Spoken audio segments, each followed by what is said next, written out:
Once again, it's been a period of solid delivery with results in line with our guidance, and we're looking forward to updating you this morning on the positive progress we are making across our business verticals. We've reconfirmed both our 2025 guidance and our midterm outlook, and we remain focused on sustainable, long-term, profitable growth. Like our other previous results presentations, I will begin by running through our key highlights before handing over to Phil Richards, our CFO, who will take you through the financials. I will then come back and update you on our strategic progress and our near-term outlook. So now let's turn to our key highlights. And I'm pleased to report another strong quarter for the company, with revenue increasing 31% year on year to 9.7 million and adjusted EBITDA expanding by 2.3 million to reach 1.2 million with a margin of 13%. Q3 has also saw another quarter of positive pipeline conversion, with 5 new commercial agreements signed. These included a major contract targeting Brazil and our first contract with a European lottery. This diversification not only further validates the flexibility of our technology stack, but also gives us potential new avenues of growth over the medium term. We completed 3 successful launches during the quarter, in line with our revised guidance, bringing the year-to-date number to 10. And following the end of the quarter, I'm delighted that we've launched an additional 2 more brands, and we remain confident in hitting our target of 15 launches for the full year. I'm also pleased to report that during October, we received the funds from our recent equity raise, giving a cash position of 12.9 million euros as at the end of October, and Phil will expand on this shortly. And given our balance sheet strength, we now have formed an executive committee to consider investment and acquisition opportunities. So with this, I'll now hand over to our CFO, Phil Richards, who will take you through the numbers for the quarter and year to date. Thanks, Richard. We can see from this slide that as well as strong year-on-year growth with a 31% increase in revenue and a 2.3 million euro improvement in adjusted EBITDA sequentially, this was also another strong quarter, with revenue and adjusted EBITDA continuing the improving trend of the last few quarters. From a year-on-year perspective, it's very pleasing to highlight that the 2.3 million euros additional revenue all dropped straight through to adjusted EBITDA, this resulting in us achieving the Rule of 40 for the first time. A combination of revenue generation and focus on cost optimization allowing us to realize the scalability of our business model. I now wanted to highlight several factors contributing to our 2.3 million euro revenue growth year on year. Specifically, I'm delighted with the contribution from new customer launches since last year, with these contributing to 0.8 million additional revenue in the quarter. This, combined with significant growth from our existing customers, both in turnover, GGR, and underlying revenue for gig, added to our revenue growth in Q3. Within the other revenue bracket, we include one-off items such as setup fees, which make up the remainder of our 31% year-on-year revenue growth. It should be noted that this revenue growth was achieved despite a significant decline in the Argentinian peso, which on a constant currency basis amounted to 0.3 million headwind for the quarter, given our significant market share in this market. I anticipate this will continue to have an impact going forwards. Turning now to our cost base. Tight cost control remains a key feature of gig's DNA, as exemplified by a 0.2 million euro year-on-year reduction in operating expenses, with a small increase in personnel costs offset by lower marketing and other admin costs. On a quarterly basis, total operating expenses of 8 million euros were broadly unchanged from the previous quarter. We remain laser focused on cost control as we exit 2025 and into 2026 to ensure we can continue to increase our EBITDA margins and deliver the scalable business model that our cost base supports, and continue to implement cost saving initiatives accordingly. Now turning to the Q3 EBITDA bridge, which breaks down the key year-on-year drivers from minus 1.1 million euros in Q3 2024 to a positive 1.2 million euros in Q3 this year. The biggest EBITDA impact came from the 2.3 million euro increase in revenue, as discussed on the previous slide, which dropped straight through to adjusted EBITDA, highlighting the very high inherent operational gearing that platform businesses possesses.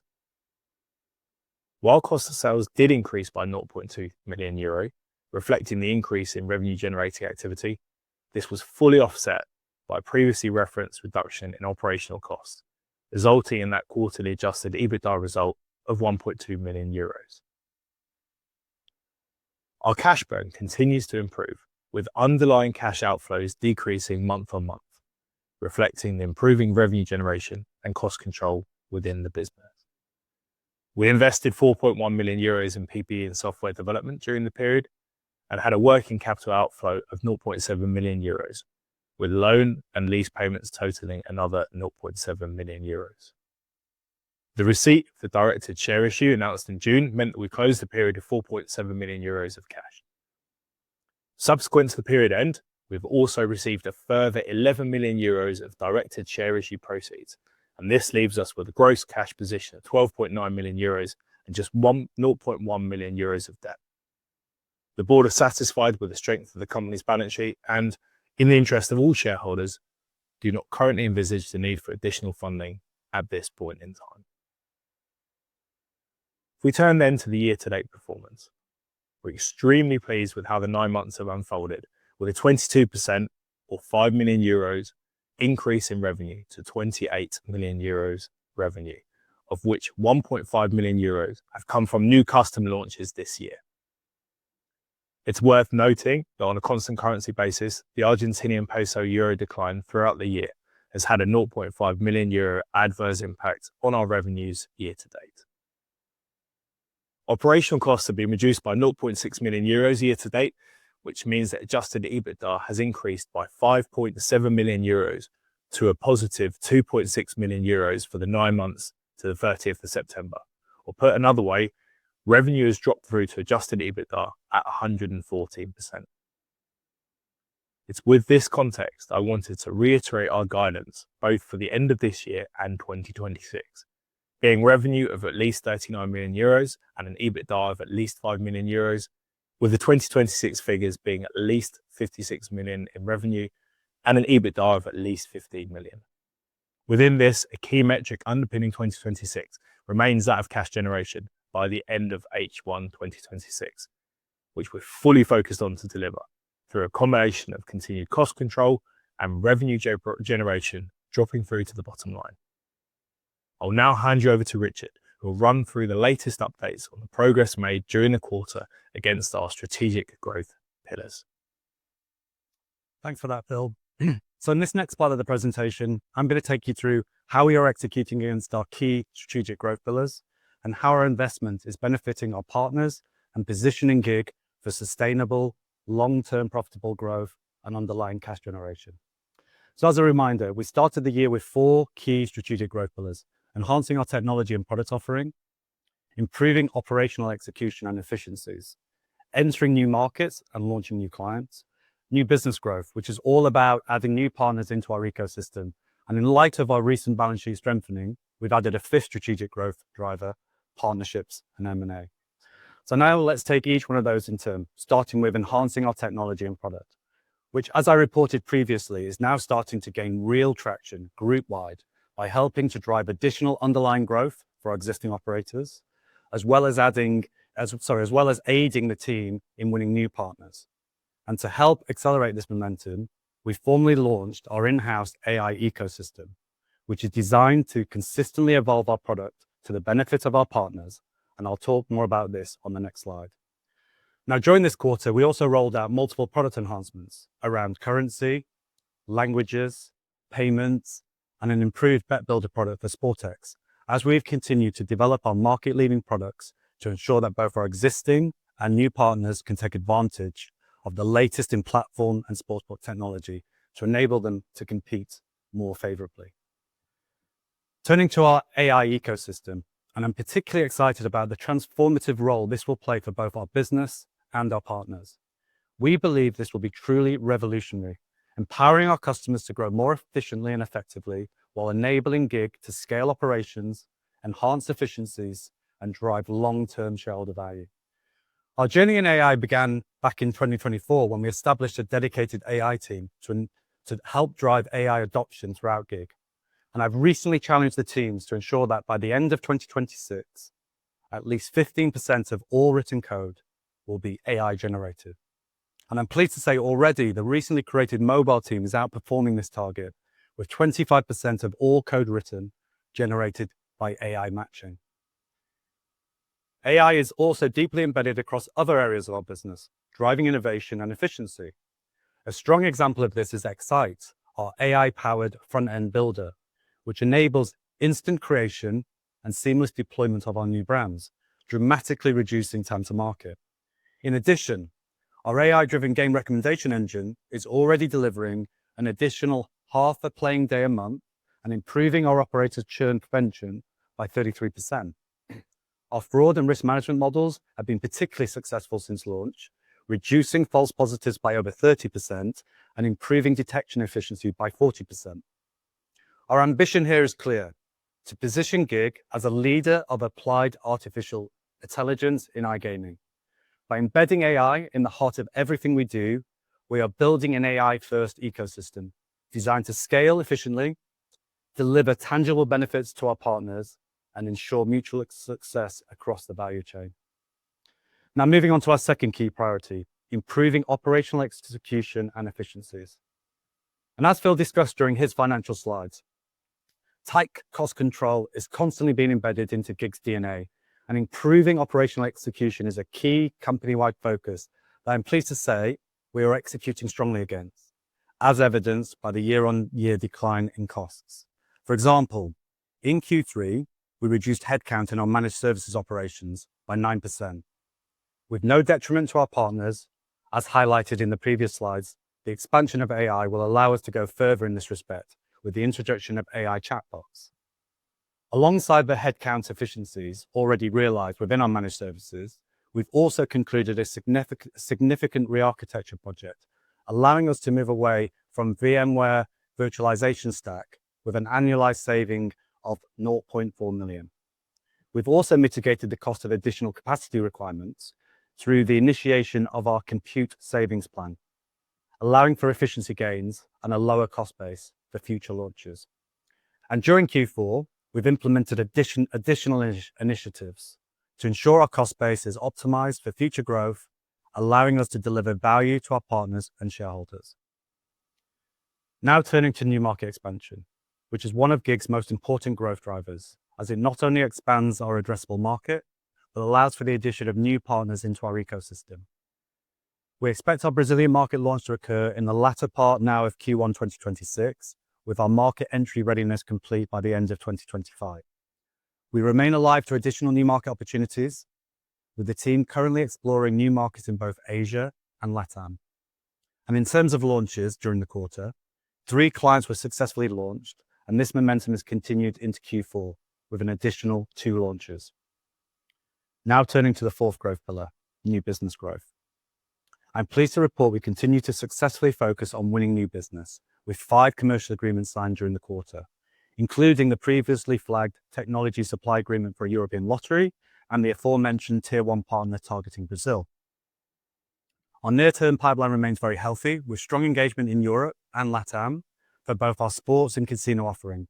And we once again expect to close around 5 additional new agreements during this quarter. And finally, our final growth driver, partnerships and M&A. The board have recently created an executive committee to actively assess and review investment and acquisition opportunities. We will be very disciplined with any such capital deployment, with a focus on sustainability, sustainable, long-term, profitable growth, and shareholder value creation. So in conclusion, Q3 has been another solid quarter of delivery for GiG, with both significant revenue and adjusted EBITDA growth. We launched 3 new clients, and we've completed 2 additional launches so far in this quarter, underpinning future growth. Our commercial engagement remains strong, with 5 new agreements signed in Q3, and we would expect a similar number to be signed during this quarter. Operationally, we continue to improve our products and are going further and faster with AI, with a clear aim to be a leader of applied artificial intelligence in iGaming. Finally, we've reconfirmed our FY 2025 guidance and our midterm outlook for 2026, including cash flow generation by the end of H1 2026. We are confident in GiG's future growth prospects and are looking forward to delivering these, alongside exploring additional strategic options. So many thanks for listening, and we're very happy to take any questions. That's great. Thank you very much.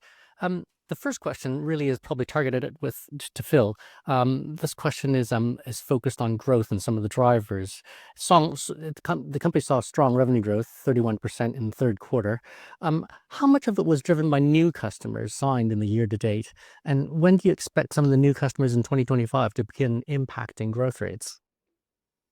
So year on year, we had 0.8 million revenue in Q3 from new customers that have been launched, and for the full year, that number was 1.5 million. So they're already significantly adding to the top line.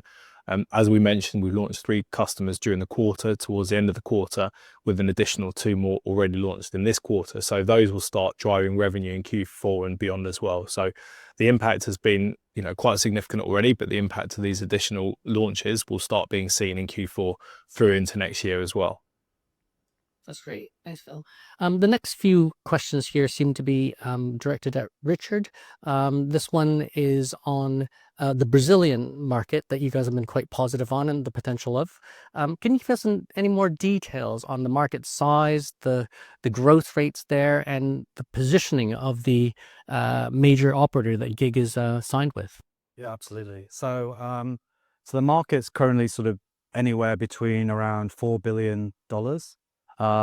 It's growing, expected to grow around a compound growth rate of anywhere between sort of 13 and 15%. And I believe it's estimated to be growing and be worth around $8 billion by 2030. There's a strong propensity to gamble in Brazil, so we think it's a very exciting market. It's a newly regulated market, so that's going to create a lot of opportunities specifically for our product offering, which is very focused on regulated markets.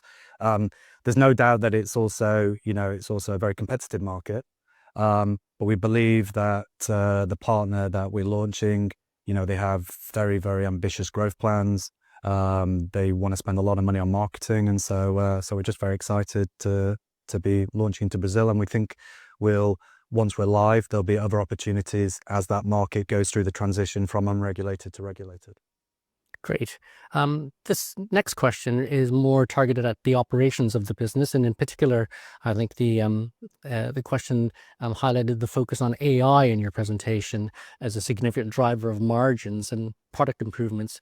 The question is really what changes in operations or technology has allowed Gig Software to implement AI, and what further benefits do you anticipate as the technology evolves? We could be here for a long time talking to that question, but I think the most important actually driver is empowering my team to start to be able to use it. So it comes from me down to my team, and what we've tried to do is encourage everyone to start educating themselves. So we've got a team internally that is empowering all of the employees to learn, and so we're not forcing it on people, but we're encouraging it. We've got a dedicated internal team that's onboarding people onto all the different platforms we're using. So that's really what's driven this. As I said, when I joined the company, we actually had a dedicated AI team anyway. So we've been at this for a very long time. But I think the real transformation sort of began at the end of last year and through this year is just encouraging our team and really helping them sort of get to grips with this. And so I think that's sort of been the key driver of why we're sort of starting to see a big acceleration in this. And then in terms of the opportunity, I think, we've already laid out some sort of critical sort of targets, but I think, I've challenged the team to be generating at least 15% of all of our code by the end of next year through AI. And also, as I highlighted in the presentation, our recently created sort of mobile apps team are already at 25%. So, and I think there's a lot of other opportunities throughout our business. And when we go through 2026, we'll sort of update you on those opportunities. That's great. It's definitely something a lot of investors are looking for in terms of seeing companies actually benefit from a lot of the AI rollouts out there. We've got another couple of questions that I think are targeted to you, Richard. This one is more on competition. It says here, Gig Software is delivering significantly higher growth than peers. How are competitors responding to you, and what strategies do you have to stay ahead of competition? I mean, the strategy to stay ahead of competition is really to be focused on product and technology. So everything we've gone through in this presentation, you know, we're always constantly trying to double down on product improvements. We're trying to obviously improve our technology, the investment we're making in AI. So I think if we continue to do that, that will at least allow us to compete more effectively. In terms of the question versus our competition, I think we've also got to be very mindful that we're coming from quite a low base. And so, you know, like when we're adding new partners into our system, it's having a much more material impact on our revenue growth. So, and I think, you know, it's testament to the team that we put in place at Gig. I think we're clearly outperforming, and you know, we are continuing investing in the team, and you know, we're aiming to continue to maintain that outperformance. It's great to see. One more for you, Richard, before we move over to Phil. This question is more on sort of the diversification of markets that Gig Software is experiencing, and in particular, the focus on lottery. How many other lottery companies do you have in your pipeline, in addition to the major one you've signed? And how will the successful rollout of this initial customer affect conversion rates in that pipeline?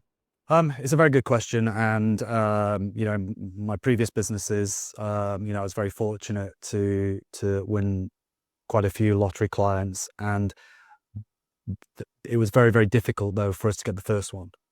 So once you get the first one, that then enables you to then hopefully be able to upsell into other lottery partners. I mean, it's that you can't join any of the lottery associations without having your first partner.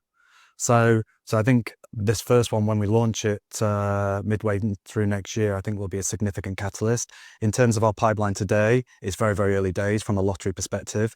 You know, we still haven't launched this new lottery partner, but I'm very optimistic that once we go live with this new lottery partner, then hopefully that will be open the gates for us, and you know, we'll start to see a lot of traction and engagement. And you know, we're planning next year to really double down on the engagement with lottery. So you know, we're very excited about the opportunity there. Lotteries control a huge amount of worldwide gaming, but I would just caution, we're still at the starting line. There's obviously a massive opportunity for us, but the sales cycles on lotteries are much longer than a normal contract. You know, they tend to be signing sort of 5 to 10 year contracts. But you know, this year there's been several opportunities with lotteries, and I expect that to continue next year. So I think we're optimistic, but I wouldn't be thinking that we would be onboarding new lotteries in 2026, but we'll definitely be focusing to try and win clients for sort of a 2027 timeline. Sounds like an exciting new vertical. We got a few now for Phil, and this first one is focused on the cost base. The company's been able to maintain a relatively stable cost base over the last little while. Some competitors have a much larger cost base than Gig Software does. How is Gig Software able to keep its cost base lower than competitors? And what would cause a step change in your expense base? And when would you expect this to occur? Thanks, Bob. Yeah, I mean, look, we started off with quite a mature cost base. We're really growing the top line to ensure that cost base can be supported. So for us, it's really, we had all the elements in place to make sure we could have a significantly bigger business than we did at the time. So we're really growing into that, hence why we're not really needing to grow the cost base. We're also looking at a lot of more efficiencies. You know, Richard's been talking about AI as one example of where we can get more out of our current cost base, where we can scale effectively. And we've launched a lot of cost saving initiatives where, again, we're just looking to get more out of what we're currently using, you know, whether it's like basically right sizing our infrastructure, using economies of scale, etc., to make sure that the same cost base is delivering a lot more for us. Of course, some costs will grow with regards to you know, when additional clients on board, there needs to be new environments set up. Cost of sales for sure will continue to grow because that grows in direct proportion with our operators as they on board. However, our underlying cost base, I expect to remain relatively stable. We're just trying to get more for the same, you know, make sure that we're getting the best people there, that are operating efficiently, that we're empowering people to make changes, and therefore we can actually, you know, ensure that we can scale effectively, because that's what it's all about. You know, there are really good margins to be had in the business, and you can see that our margins are improving, and we think they can improve even further on our current cost base as well. Great. And Phil, here's another question that's focused on the cost base. There's it's focused on the transition of customers from Alira to Corex, and just wanting to get an update on how far you guys are along on that and when we might be able to see some benefits from that. So that I'm really pleased with how that project's running. Like, it's running to the timeline we had. You know, obviously we've got some quite significant customers on Alira, so it will take time to migrate. However, all of the steps that we're taking to make sure that migration is going to be as smooth as possible are in line and on target as it stands. So I'm expecting to see those transitions happen throughout 2026. And therefore, by the end of 2026, we should really be seeing, you know, Alira ramping down significantly and these cost savings being realised. I would anticipate the cost savings really to be recognised through 2027 and beyond. There may be some in 2026, but I think you're going to see a much bigger impact once we've managed those migrations across during the year. Right. And this next question, Phil, is more focused on revenues and really short-term revenues. And the question is that, you know, Q4 revenue guidance seems to represent a significant increase from Q3. The investors just wants to understand what are the key drivers behind Q4 that will get the company there. So it is quite a step up. I mean, I think it should be pointed out that Q3 maybe isn't the best comparative of a quarter. We've got July and August, typically, you know, not great months in terms of signing new deals, setup fees, etc.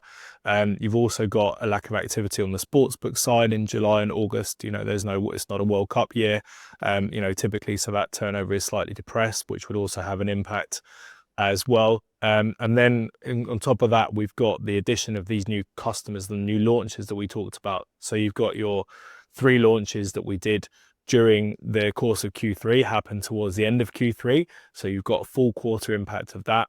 You've got the 2 new launches we talked about. You've got nearly a full quarter impact of that.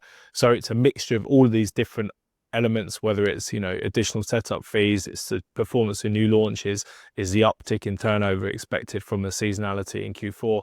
So those components put together really mean that your Q4 should be accelerating quite significantly from Q3. Right. And related to that is our next question, which is focused on ARR. And it seems to imply that there's been some volatility in the ARR from quarter to quarter. And just wanted you to explain what was driving the volatilities up and down on ARR. So our ARR is not always, you know, a straight line. You know, if you look at it year on year, the growth is extremely significant, double-digit ARR growth year on year. So very, very high. But quarter to quarter, there may be, you know, we talked about in the previous quarter, for example, some customers that didn't want to launch in sweepstakes. So maybe that then, you know, you look at that and say, okay, fine, we're going to take that out of ARR because there's uncertain timing about launching to that. And we spoke about that in Q2. So there's always going to be a couple of ins and outs in every quarter on our ARR, depending on the customers yet to launch and when they will launch and what markets they'll go in. But if you look at the long-term trend, the year-on-year trend, you know, our ARR is up from sort of sub 30 million to over 37 million on a year-on-year basis, which is a huge increase. So I'm really pleased with how ARR is generating. I just wouldn't focus too much on Q1 to Q2 to Q3 to Q4. I'd look at the longer-term trend of how that's looking. Okay, that makes a lot of sense. Now we're going to give you a break, Phil, and then turn back to Richard. This question is focused on the launches you've had so far. In particular, you've seen 2 brand launches so far in Q4, with 3 remaining to meet the target of 15 for the full year. Can you say anything about the revenue potential or the size of the customers from those, and what are that are launched, and those that remain as well? Yeah, I mean, we've talked about this previously. I think if you look at the last couple of years, we have been focusing on bigger clients, generating higher monthly invoice revenue. So as we go forward, I'd expect the trend of, you know, the average monthly invoice revenue per client to continue to trend upwards. In terms of the clients we've launched recently, yep, we're very excited, we're very optimistic about the revenue potential. But I mean, I just would say that obviously, you know, the first 3 or 4 months, it's always a bit tricky in terms of predicting revenue, just because of the nature of clients are testing marketing strategies and things like that. They're having to sign up with affiliates and all this type of stuff. So, but overall, very excited by the new launches. One in particular, I think has the potential to probably be one of our biggest customers. So all in all, excited about the new launches and, the sort of trending in line with what we've spoken about before. The clients that we will launch going forward will be a lot bigger than what we've done historically. That's great. This one focuses back on margins, and so Phil, we're probably best place to take this one. It says, what specific operational or product initiatives will help maintain further expansion of margins over the next 12 to 24 months? So I think it's a lot of what we talked about before. We've got the investment in AI, we've got looking at operational efficiencies within our business, and all of these will enable us to scale and therefore improve our margins significantly. It's all about this cost focus that we've had for the last, year to 2 years, which is allowing us to grow the top line whilst maintaining a steady cost base. So all the initiatives we talked about before, whether it's the infrastructure, whether it's, productivity, whether it's AI, all of these things together, they will lead to a significant improvement in margins that you can already see in Q3. And I'd anticipate this only going upwards through Q4 and beyond. I think I'll just add to that, which is we've done a very, very good job on cost control. We're super focused. As I said in the presentation, it's one of our key company-wide focuses. But really, the sort of margin expansion for the group going forward is all about revenue. We're trying to hold the cost base as flat as possible, but if you look within our costs, you are going to start to see cost increases. So a couple of areas where you will start to see some cost increases is going to be around cost of sales, because as we're launching more clients and as that revenue grows, especially on the sports side, there'll be a little bit of a drag there, but the margins are very high in sports. So I think, it's important to look at that. And also obviously the hosting costs tend to scale with revenue. We've put in place actually during this year, as we talked about in the presentation, a focus on removing costs from our hosting. So we've done a really good job there. The team have done a great job. But I think the focus really is about growing revenue, holding costs, and capturing as much as that revenue conversion and cash flow conversion to the bottom line. One more for you, Phil, before we turn to the last two, which look like they're for Richard. Phil, this is a question more on 2026 revenue guidance. Really, it asks about the shape of revenues in terms of, half one, half two balance, and whether that's going to be quite similar to 2025 or not. Yeah, I think it will, by the nature of the fact that the launch cadence we've got contributing to the revenue. We've got obviously quite a few customers that we've launched towards the back half of this year that, as Richard said, typically we look at 3-4 months before we can really get a good idea as to where they're growing and how they're scaling. We've got some significant launches planned for the beginning of next year. We talk about Brazil, we talk about the lottery towards, the middle of next year. So all of those components will mean that from my perspective, the revenue cadence will be quite similar to, we'll be building up through the year as we add more launches, as we add new customers, and as we get the customers growing in the markets there are, let alone our existing customers. They'll also, a lot of them are looking for new market opportunities and when we can expand with them as well. So I'd anticipate the cadence of revenue growth to be reasonably similar in terms of the profile to this year. That's great. That's really helpful. Actually, it's just one last one on that, Richard, I think you're probably best suited for is really on the sports book, and maybe just an update on the progress of upselling the sports book to your existing client base. Yeah, we've done a good job there. We've had a few upsells over the last couple of quarters, and the real focus now on the team. We've just actually, one of the agreements we've signed recently is a customer focused on a market in Europe that's taking our sports book. So, I'm reasonably happy with what we're doing in sports. I think we can do a lot better. And, the focus over the next few quarters is to really double down and to deliver more sports betting clients.